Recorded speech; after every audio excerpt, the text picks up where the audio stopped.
Brilliant. So hello, everybody. Welcome and thanks a lot for coming. I'm excited for today's session. So we'll get started straight away. I'll introduce our three guest panelists and then we'll kick things off. So it's a real pleasure to be joined by our three panelists today.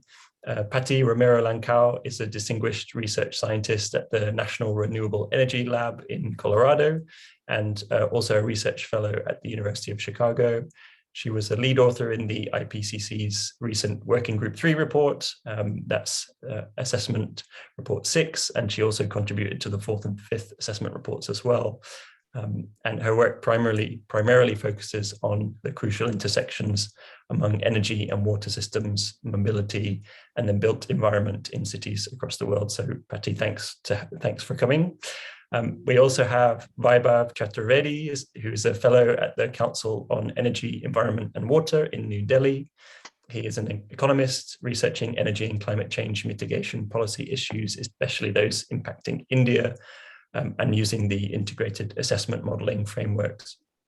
Vaibhav is a lead author on the Working Group III report, and he's also a mentor here at Terra.do. So again, thanks Vaibhav for joining us today.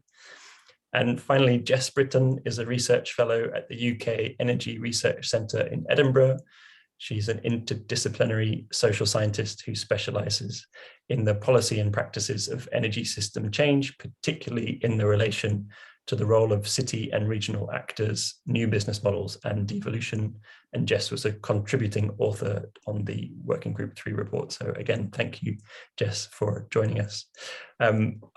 I'm a little bit intimidated myself by the amount of knowledge on the panel, but I'm sure we'll learn a lot.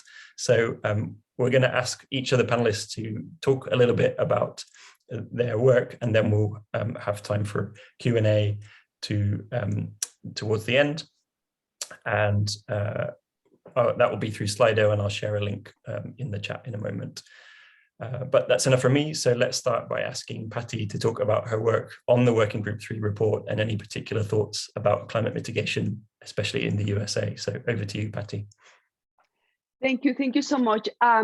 We all have known that the world is warming for many decades, but in our report, we found that the current intensity is unprecedented. The evidence is unequivocal that we are not all in this together. The poorest and most marginalized are the most vulnerable in all cities and regions. And those living with inadequate hard infrastructure and soft infrastructure, such as safe housing, secure tenure, are especially vulnerable. For example, women, Latinos, and many disadvantaged communities in the US will be most affected.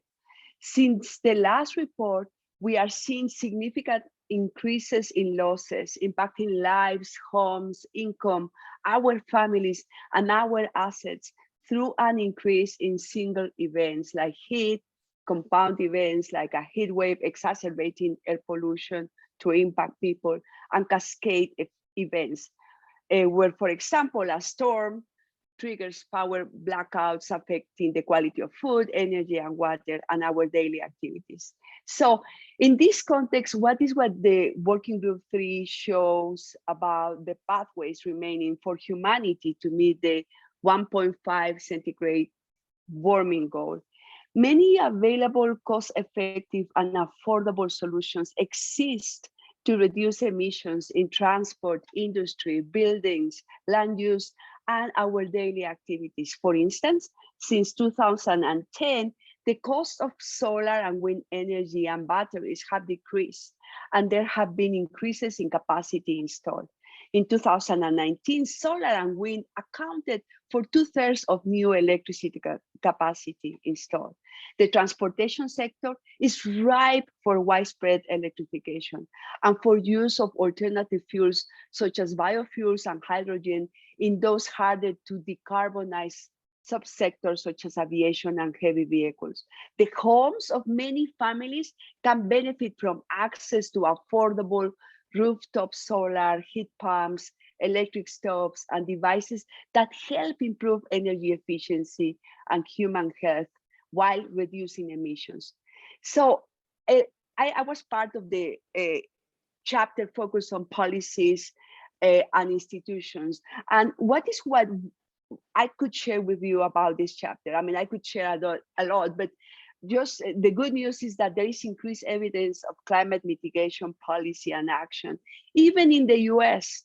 For example, there is climate legislation, and national and subnational strategies and targets are more widely prevalent.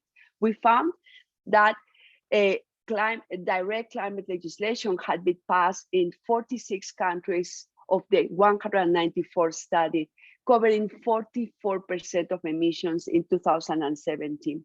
Some countries have reduced their emissions from the domestically produced goods and services by a third or more since their peak, and some have achieved a steady decrease over several years at rates consistent with a limiting warming to 2 centigrades.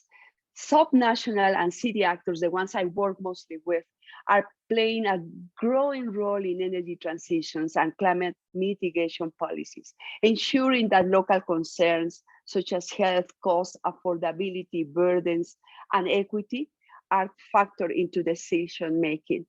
The report has also, and that's something I have been working a lot on in the last years, it has a focus on the idea of a just transition. This is really more prevalent than in previous reports. Why is this important?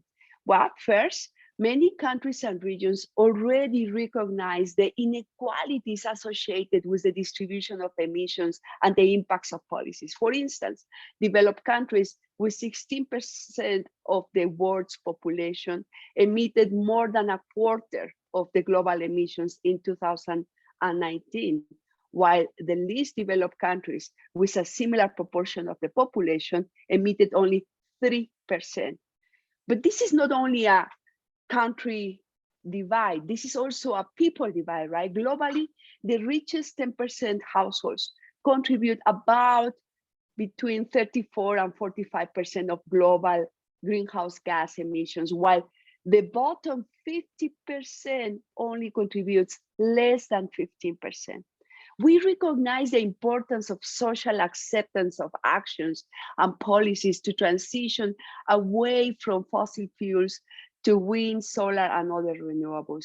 In several countries, we see just transition commissions or task forces being set up. For example, in the US, the Justice 40, or a project I'm working with and co-leading the implementation of projects or policies that are intended to ensure that the transition to a low carbon economy happens in more equitable and fair ways.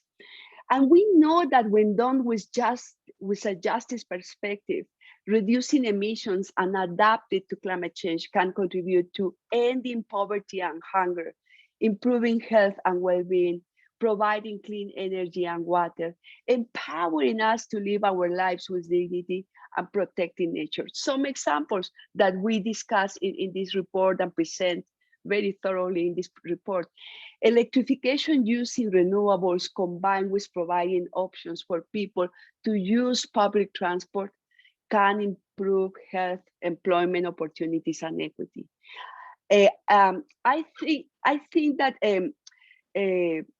many of you will be asked or will ask yourself, what can I do to contribute to the mitigation efforts and challenges that we have in front of us? There is significant potential for action through changes across transport, industry, buildings, and land use that will make it easier for people to lead low carbon lifestyles, including use electrified public transit, community solar, wind, and other renewables. Have healthy diets. But what we found is that infrastructure and technology have the potential to enable reductions in emissions by between 40 and 70%, whereas individual choice alone only makes modest contributions to reducing emissions. So let me close by saying, based on the fact that I participated in Working Group II and Working Group III, that I have 3 messages for you. Unless there are immediate and deep greenhouse gas emission reductions across all sectors and regions, the sustainable development goals cannot be achieved. And achieving the 1.5% target will be beyond reach.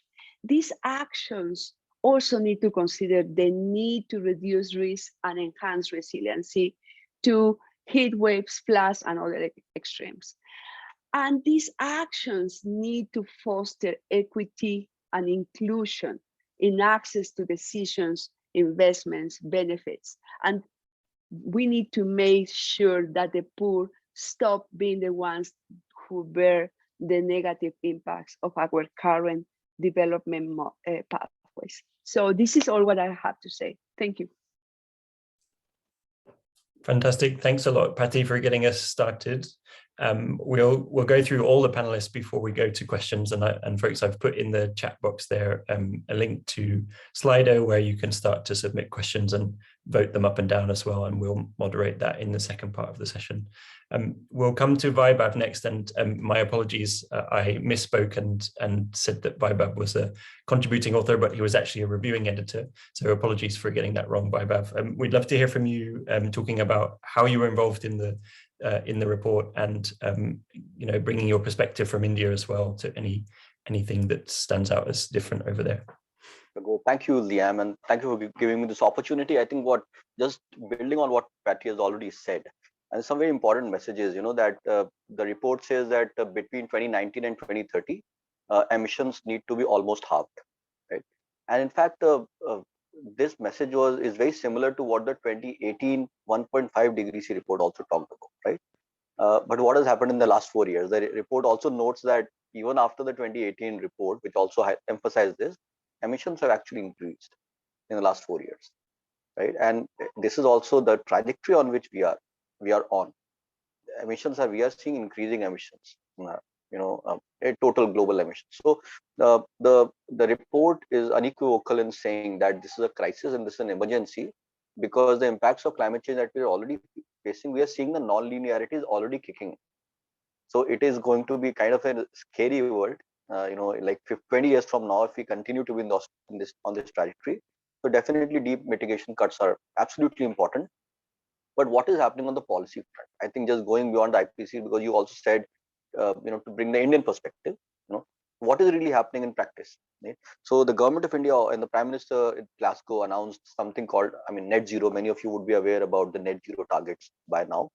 India said 2070, right? And of course, the report says by 2050, one has to do, net zero CO2. And there are many governments, in fact, most governments have said 2050, but one of the largest economies has said 2070. Now, what is the reason? So the reason I think is actually not technology. We do think technology is going to progress, and as Kathy also said, technology solutions are available everywhere, and I think which is a great thing, which is a great development. But the biggest challenge is the political economy of the transition, right? So between the IPCC analysis and sort of what is happening on ground, there's this big question of political economy of the transition that comes in, and it is heavily tied with this issue of just transition, right? That what do you do with, for example, in developing countries, let's say in India, there are some states which are heavily dependent. They're like the mining belt, and every country which has a huge resource of coal, be it Germany or be it China, all of these countries will have a heavy kind of mining belt where a lot of employment is concentrated in those belts. And how is it really possible to kind of shut down coal? Because that's a big question. At the end of the day, we are talking about shutting down fossil from all the energy systems in a big way, and we want to do it in the next 10, 15, 20 years, right? And that is where a big kind of impediment comes, that what do you really do with these people, and especially from a developing economy perspective. Ultimately, you will need a lot of fiscal resources to support the transition, right? This, if there, let's say a family that is dependent on coal mining, right? A vulnerable family that cannot withstand energy price shock. For example, what we saw in France, even the Yellow Vest, the very famous / infamous Yellow Vest protests, they are issues of just transition, essentially, right? That the government said, well, we want to decarbonize, because of which energy prices rose, and there was a massive protest even in a developed country, right? So this is the reality also that we confront around the world, and somehow we have to find a bridge between what are the extremely important critical messages of the IPCC report, and what actually happens, across countries on the policy front. And that's why just transition, framing of just transition, very important. But it's also about planning. Unless countries start planning for it, it is not going to happen. So that's why I do think the many net zero announcements that have happened, they've given some kind of long-term target. Be it 2050, be it 2070, it has set the ball rolling. It has set the agenda. Now, many countries, including India, are already preparing some kind of intermediate targets. So collectively, the 2030 NDCs, the 2070 net zero, and a midterm target like 2050 target will at least ensure that the Indian economy, which is Indian emissions are already rising, right? So the economy has to in fact peak, and then it will go to kind of a net zero emission, which even the IPCC talks about, right? So, so in any country, the distance between peaking and net zero is extremely important. So we can't, practically imagine that a large country goes from a peak emission to a net zero emission in like 10 years or 5 years. That is not possible. Because we are talking about very large economies, right? The turning radius is very high. These are like airplanes. These are not like two-wheelers. They're like airplanes. The turning radius is very, very big, right? That's why this gap between peaking year and net zero is very, very important for us to understand, right? And in fact, China also in its announcement, it's clearly said 2030 peak, 2060 net zero, right? If you talk about, let's say, US, I think its emissions peaked in, I think, 2007. In fact, European Union emissions peaked in 1979, right? So the Indian argument is, well, you guys peaked like 40 years back, and then also you're talking about a 2050 net zero. Emissions of developing countries have not even peaked; they're on a rising path. So definitely don't talk about a 2050 net zero for rapidly increasing or growing developing economies. But at the same time, advance your own net zero years, and that's absolutely important. So the IPCC says, ultimately, because it's a politically negotiated document, at the end of the day, it has to go through that political process also. After all, the scientists have given their opinion, right? In the political process, that's why it never says anything for any specific country, because it cannot say, right? It gives this global, very extremely important global messages, right? But then it comes to country level, and that is where we start seeing all these tussles happen. And that's where the government of India position is, well, many of these very rich countries, which even they have peaked like 30 years back, 40 years back, they should not say 2050 net zero. In fact, they should maybe say 2035 net zero. The moment this starts happening, it will release carbon space for other developing countries to grow. And the notion of equity and climate justice is absolutely important in this debate. And Paty also mentioned about it. The inequalities, the inequities, we have to be cognizant of these realities.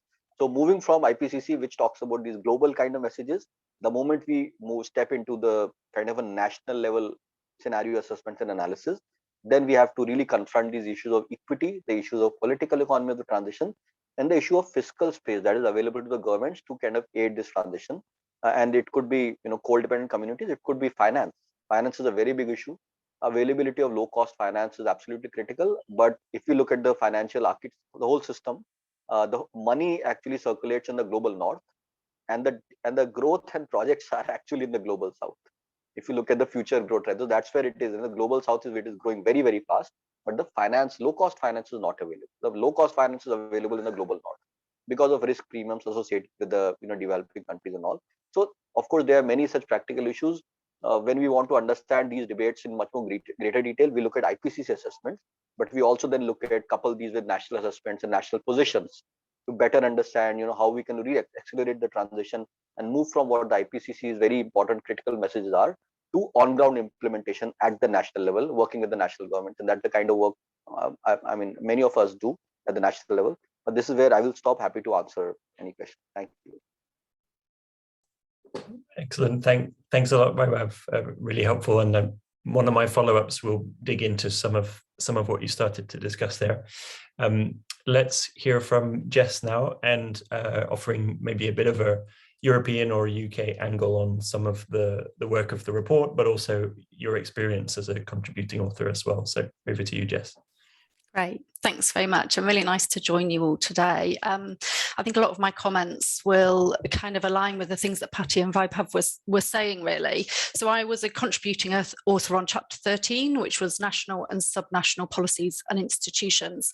So I'll draw on some of my experiences there, but very much as a contributing author, you're responsible for your kind of synthesis of evidence and you provide that, but you're really quite outside of that, the negotiation process that is so central to the IPCC.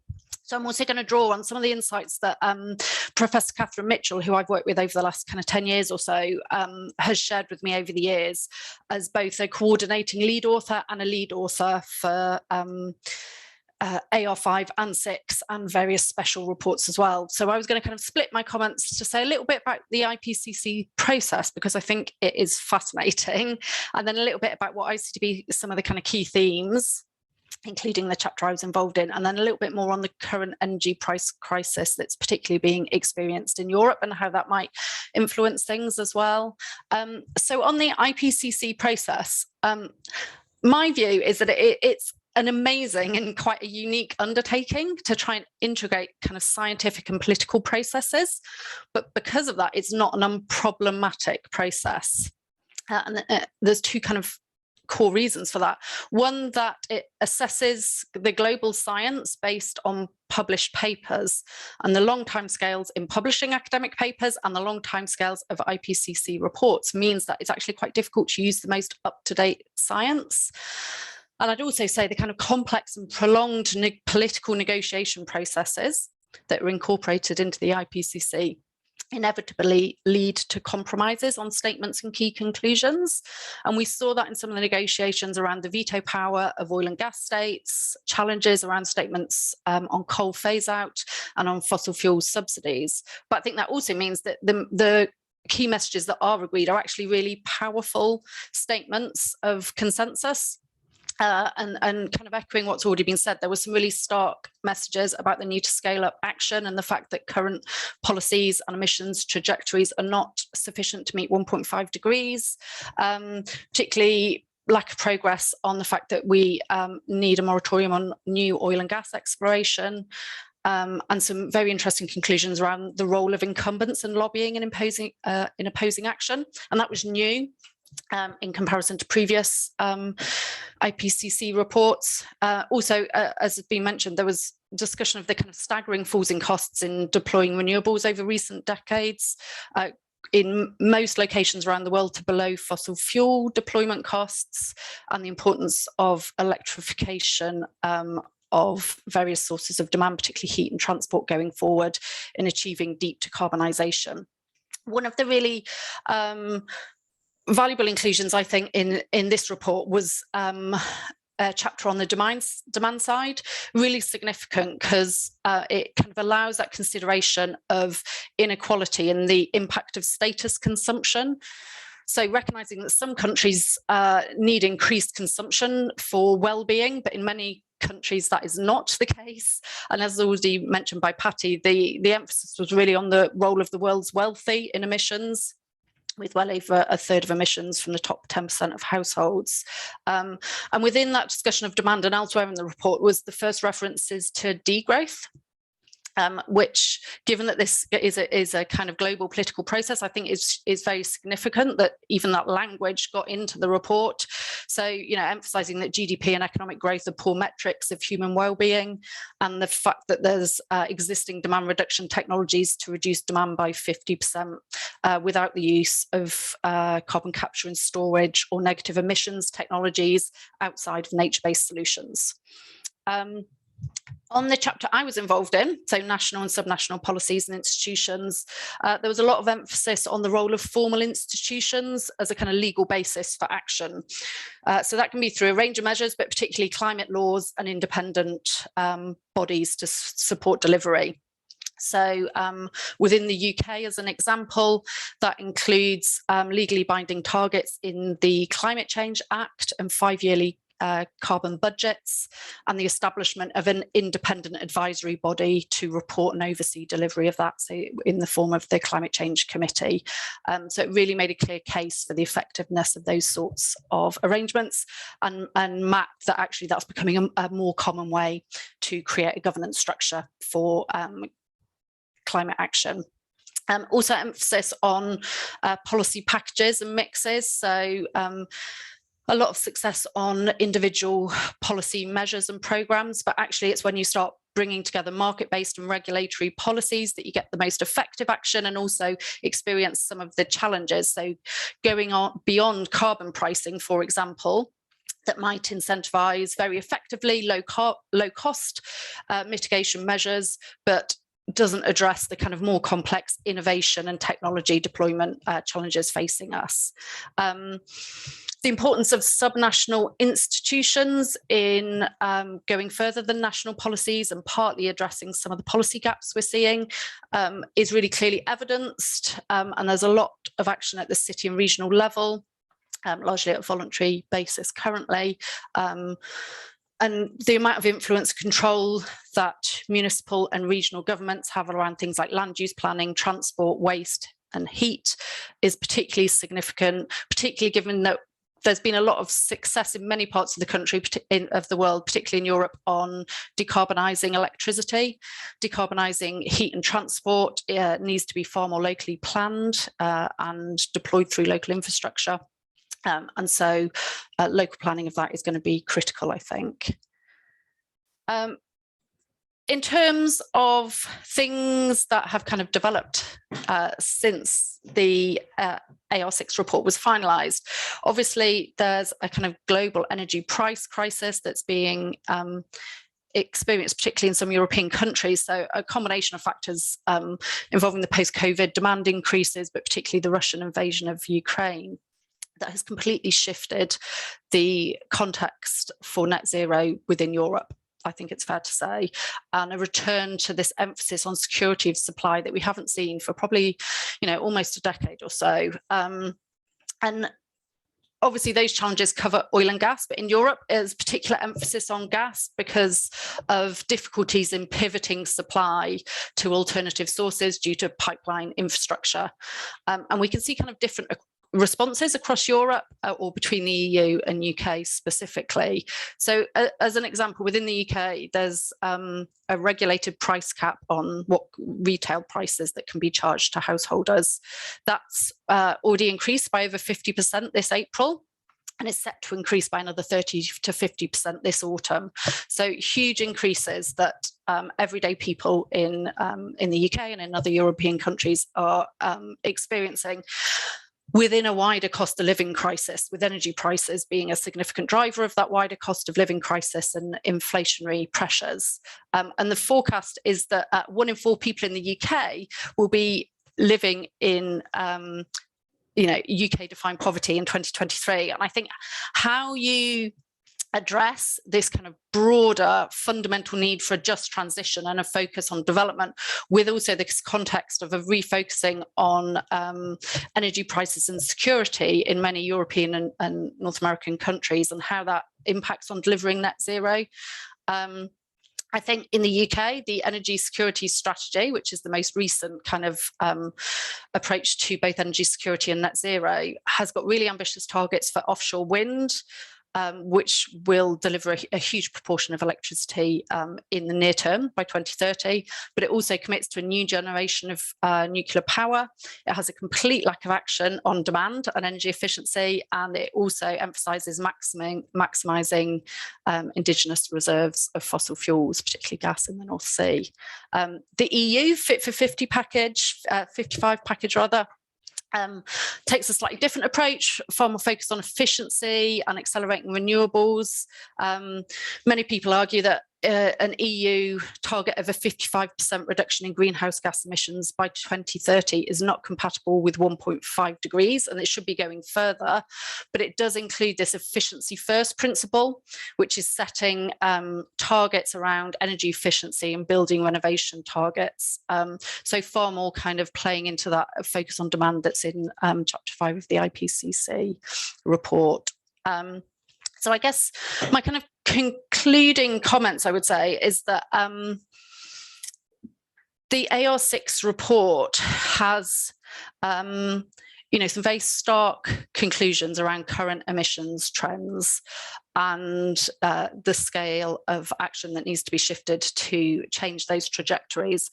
And that's hugely challenging. But I think actually the themes within there around justice that have been already identified around demand, but also the current shifts in economic and energy context has potential to really accelerate decarbonizations in many rich economies.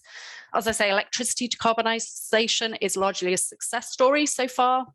And this focus on heat, transport and smart flexibility, so things like storage, EVs, demand response, really place the emphasis on subnational actors and how we coordinate the international, the national, and what's happening on the local level. And for me, I find it quite optimistic that cities and places quite often are also the hubs of a lot of climate activism, where people come together and really start demanding more of our political processes. So despite the many kind of shortcomings in global responses to climate, I find a lot of optimism in those more localized approaches. So I'll leave it there. Fantastic. Thanks very much, Jess. And again, thanks, Vaibhav and Paty. We'll go to questions now. And I know there's already going to be far more questions in Slido than we're going to have time to get through, but we'll do our best. And I just had a couple to open us up with, and then we'll crack into them. So the first one, I just wanted to pick a little, I mean, all of you have spoken a little bit about specific things in your own region and your own work, but I wanted to just see if we could unpick that a bit more, because the Working Group III report does note some differences in emissions trends or finance shortfalls for different regions of the world. But when it talks about the sort of the actual solutions in terms of different sectors and different areas of the economy, it's kind of averaged global. These are some of the solutions. So I'm just wondering if in each of your three kind of experiences and your locations, is there anything that sticks out as quite different to that global perspective? So one example might be the Working Group III report is quite kind of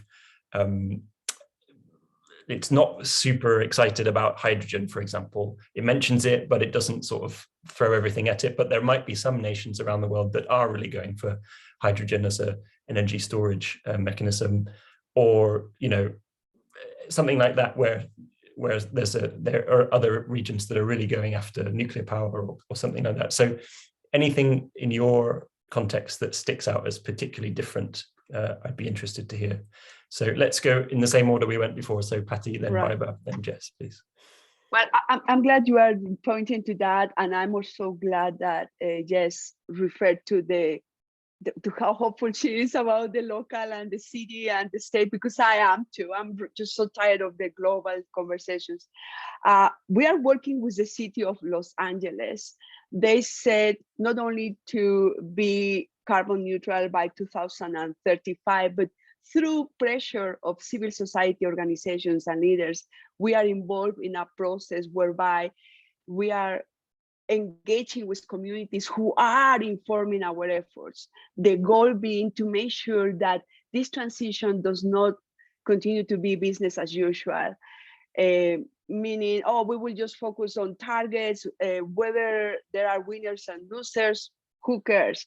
So we are working with CBOs and communities. And I tell you, the issues of, we are identifying 4 key issues that my 2 panelists already referred to. One is affordability and burdens. Communities are already burdened by energy issues, by the fact that they don't know whether to pay for rent or for electricity or for transportation. Poor communities, and many are getting more poor in many places worldwide. The other is access. All this promise of having solar and having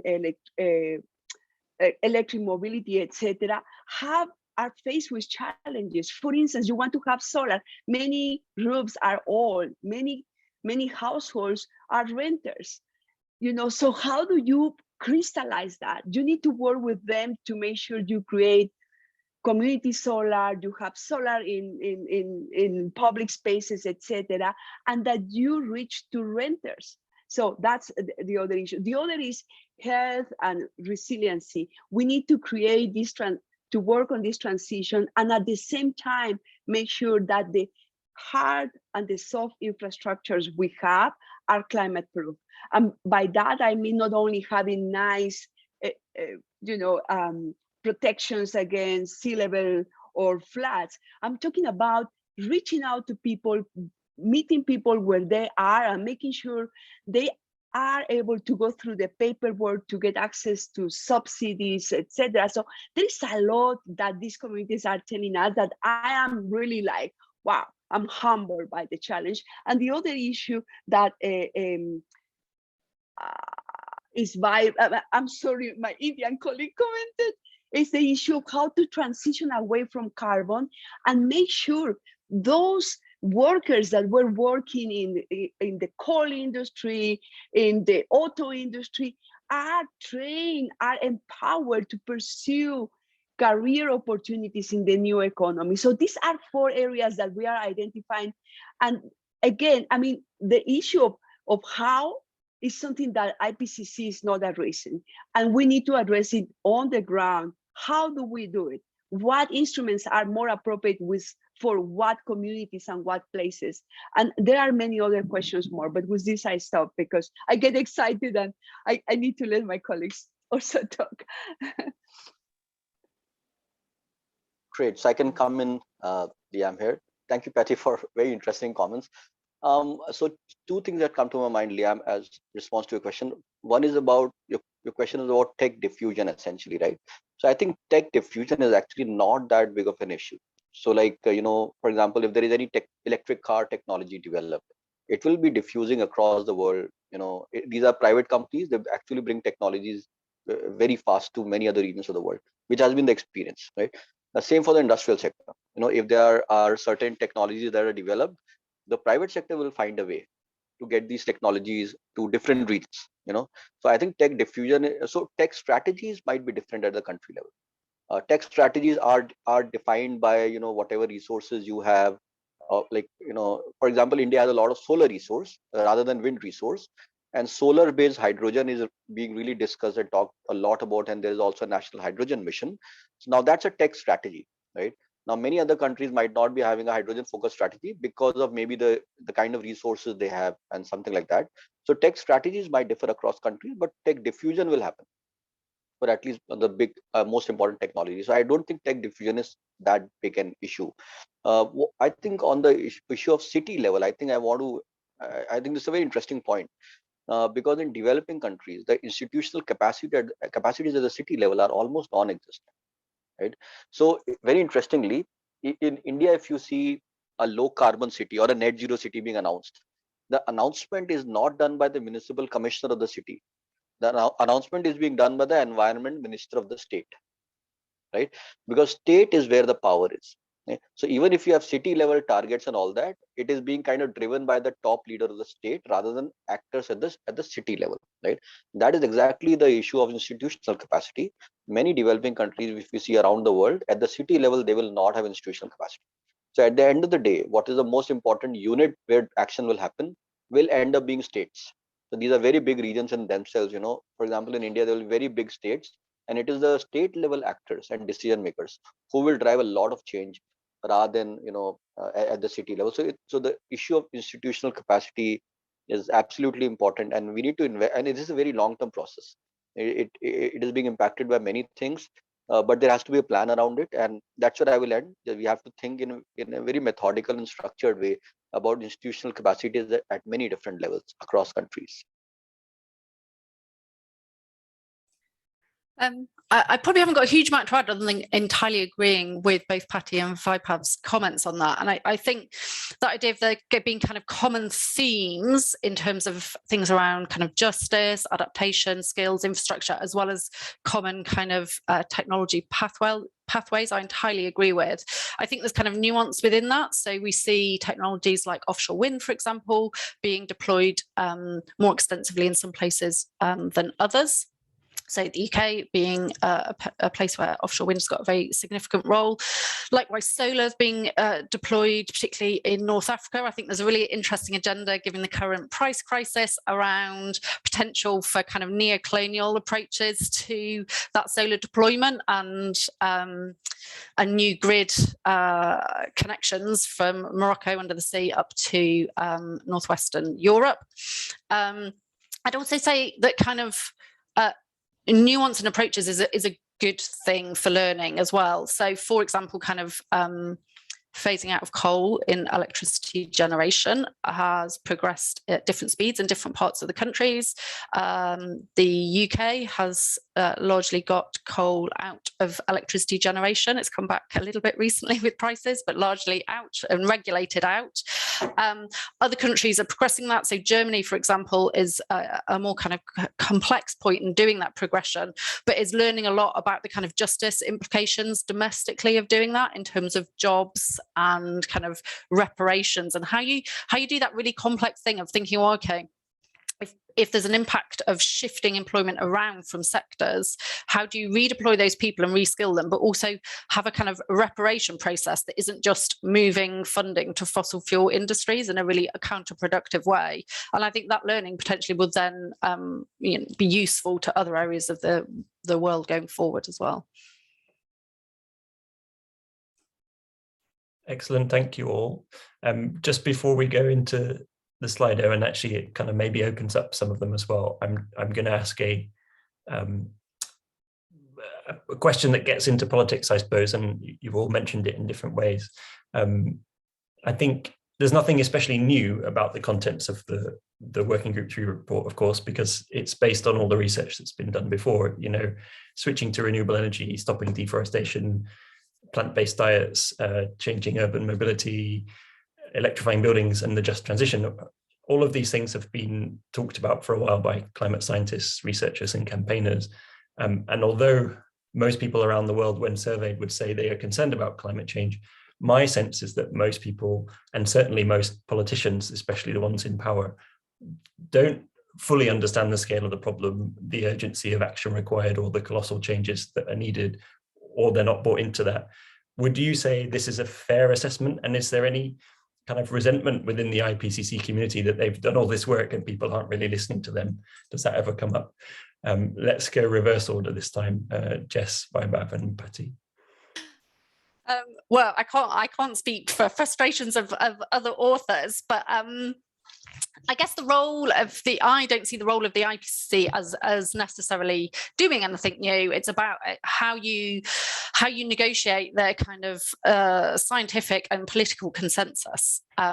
So that's where I think the interest lies. I think this is a really interesting period in terms of how communities are mobilized and how you mobilize politicians. And there's certainly a lot of experience emerging at the moment around the role of things like citizens' assemblies for connecting political processes more to actually people's experience on the ground. And I think, you know, there's limitations to citizens' assemblies, but I think they're starting to have a really interesting role in making these realities kind of clear to politicians. I also think that one of my kind of ex-colleagues, Becky Willis at Lancaster University, has done quite a lot of work with UK parliamentarians about how they perceive climate change and why they find it so hard to act.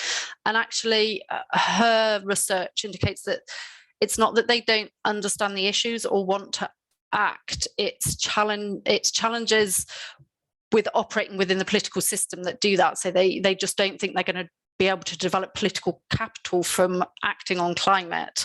So I think activism plays a really important role in that, and actually the rise in kind of non-violent civil disobedience, like things through XR and other activist groups, although there's a really strong kind of political reaction to that sort of action, I think cumulatively over time, they play a really important role in shifting the dial. And there's interesting research that says it's actually quite a small proportion of a population that needs to be involved in that sort of civil disobedience.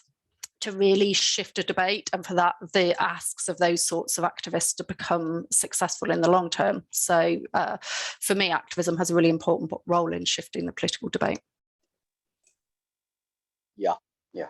So so in terms of frustrations, well, I think I can't really talk about frustrations of the authors. Of course, it does appear to be a bit frustrating that we have been seeing so important things and things are not moving. But let me also say, many of the people involved in IPCC as scientists, or I'm involved as a review editor, we also engage with national governments or other governments in a big way, right?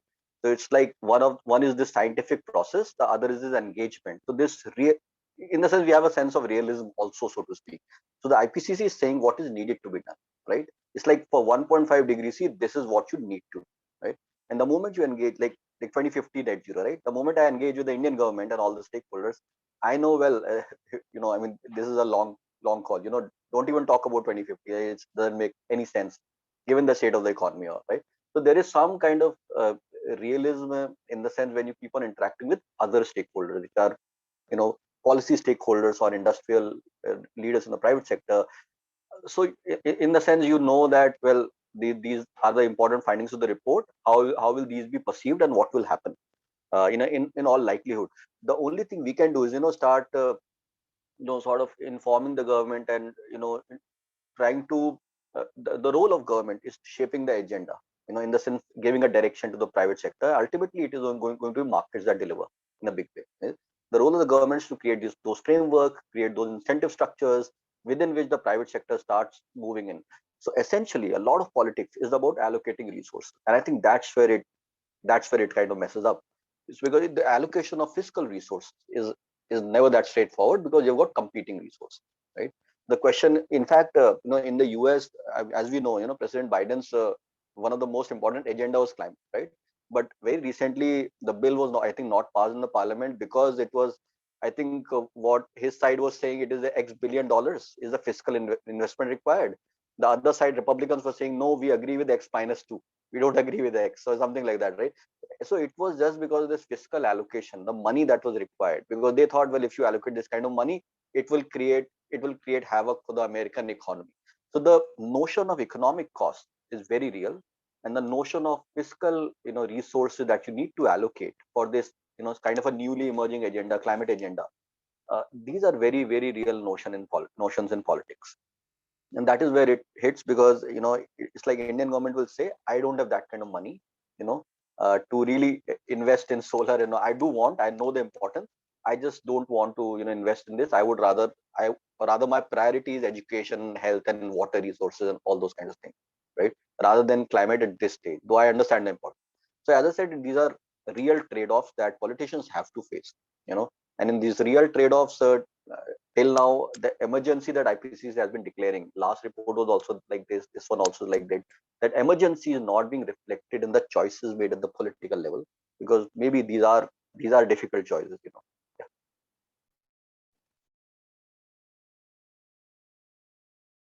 Okay, I think it's my turn. I really agree with what my panelists, Vaibhav included, have said. I just want to say that for me, given the messy nature of this process, political processes are messy, are hard, are incremental. You go right, left, back, forward.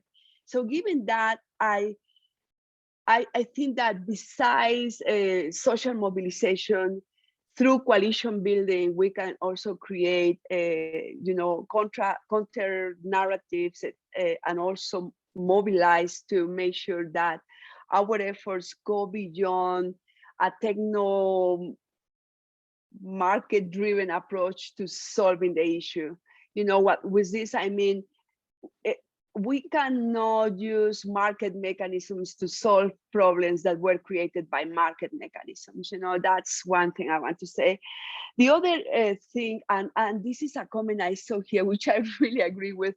So as I keep claiming, we need to tailor our policies to different communities because they have different transportation and energy needs. So our global policies need to be tailored differently. And I really agree with what was said here. developed countries need to act yesterday and to have and to reduce emissions by 2035 at the most, while developing countries need more time to do it, not least because they contribute nothing to the issue. And we need to bring to the conversation a key principle that was watered down during the negotiations of the SPMs, this principle of loss and damage. I mean, by just focusing on zero emissions, we are forgetting that many developing countries and many poor populations worldwide are the ones that are bearing the burdens, the impacts of this model of development. So we need to also create strategies, and this can only be achieved through pressure and mobilization. Sorry, this is a political issue. This is not a scientific issue.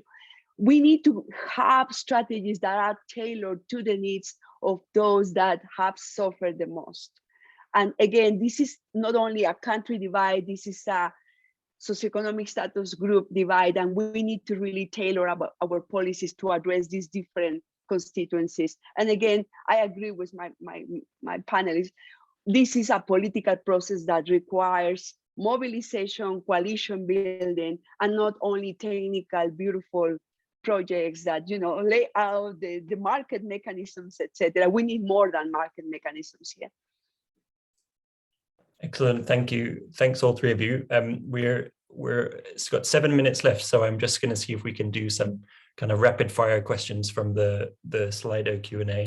I think the answer to this it should be obvious from what you were saying already, Paty, but someone was asking, given that the US government's hesitancy to regulate emissions or pass climate legislation, can we get there without them, without relying on our politicians? You know, you already talked a little bit about working around it, but would you say we can do it without politics at all, or we need to work on that as well?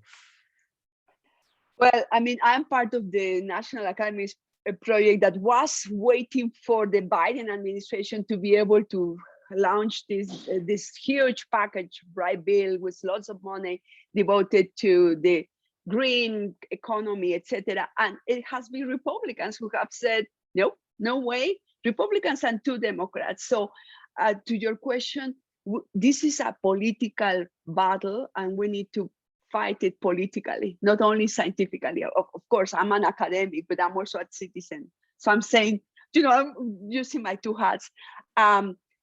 What I can tell you is that in the US, we are fighting at the subnational, meaning state and local level. We have key states and key cities that are really leading the way. And we need to continue working with those, because at the national level, there is a lot of gridlock in the US. But I also would like to say I'm not an expert in Europe. What I see happening in Europe is also speaking about a very messy landscape where, you know, different actors at different levels are going for, some go forth, some are back, some, you know, but I let Jess to speak to Europe. Or about Europe. Yeah, I guess I would agree with you that the EU is an interesting bloc in that, you know, its influence as a bloc in terms of an emitter and also a kind of global purchaser, an ability to try and influence wider climate action is really significant. But of course, it's made up by a hugely diverse range of countries that have, you know, sometimes divergent policy interests. And we've seen that previously, particularly on how coal is approached, for example, but in every issue that's negotiated. And then within that, each country has its own internal negotiations.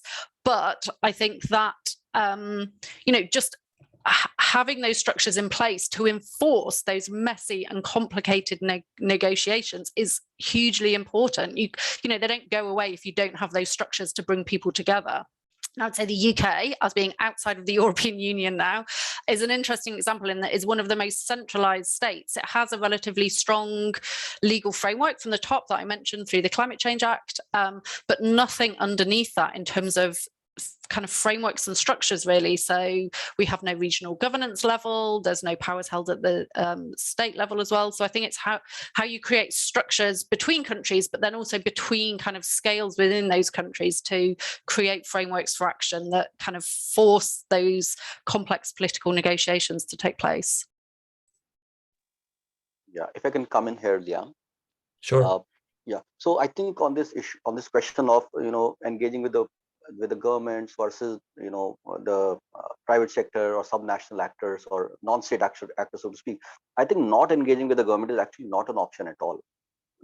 Governments will have an extremely important role to play in the larger process in terms of, as I said, setting the agenda, setting long-term vision, creating framework, creating incentives.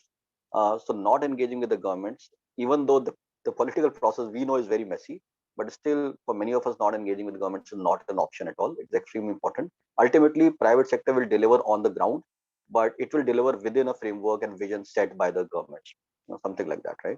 And I want to add another small point on co-benefits. I think Jess mentioned this. Increasing in co-benefit argument is like, everybody agrees and very widespread argument, right? I have some alternative or counter opinion to this one, and especially what I've been thinking the last 3 years now. Okay, so there is this big scientific community that keeps on talking about co-benefits, right? And including me, we all of us have written papers about importance of co-benefit argument, right? And then there's the government or policy community, and then there is the private sector. I think increasingly I am realizing this co-benefit argument is just an ivory tower argument. To be very blunt about it, right? Scientists keep on talking about it. I don't see any government doing any sort of investment just saying that, well, there is a co-benefit, so I will prioritize A option over option B. Neither do I see any private sector investment happening because of this co-benefit argument. So basically, people who actually have to act, which is the government or the private sector, have totally not really been impacted anyway by the co-benefits argument. It is just that all scientists, all of us have always loved this argument because it's a logical argument. I'm not saying it's an illogical argument. It's a logical argument. It's a relevant argument. It just did not fly. It has got a history of like 25 years. It did not fly, right? So I think what argument has actually flown with the government and the private sector is the macroeconomic argument. That's a very, very strong argument. So co-benefit talks about every issue on earth. It talks about air pollution, it talks about health, it talks about water scarcity, everything, right? It has not flown at all.